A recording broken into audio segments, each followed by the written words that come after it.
on est aussi capable qu'un homme. Et c'est vrai qu'au début, tout le monde me prenait plutôt pour l'assistante commerciale que la technico-commerciale. Côté technique, vu la formation qu'on a, il n'y a pas de complexe à avoir par rapport à un homme.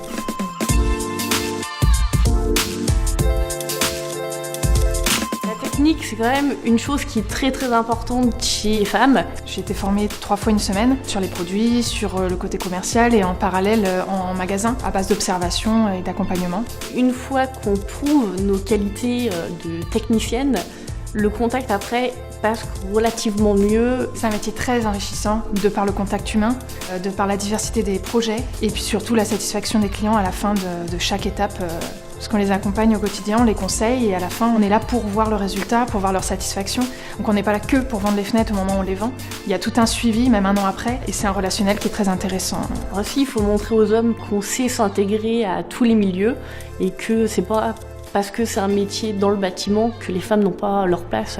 Justement, je pense qu'elles ont largement leur place et qu'on n'est pas assez à être présente actuellement. C'est comme le bâtiment, je trouve qu'il faut l'ouvrir à différents publics, à différentes personnes. À partir du moment où on est bien formé, je pense que c'est accessible à tout le monde.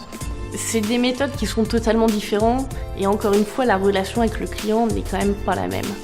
De par l'organisation, parce que je pense que les femmes sont plus organisées que les hommes, côté relance, côté suivi, et puis ça se voit au challenge commercial, il y a des femmes sur les podiums. Parce qu'il y a déjà aussi le côté esthétique, et des fois on nous demande, même nous personnellement, ce qu'on mettrait comme si c'était notre domicile personnel. Il y a beaucoup de conseils, et quand on est une femme, c'est plus simple de donner son conseil personnel. Puis je trouve que c'est une grande fierté d'être une femme et de représenter une marque comme Triba, et d'avancer, d'évoluer, et de bien réussir dans ce métier-là. C'est un plus, je pense, d'être une femme.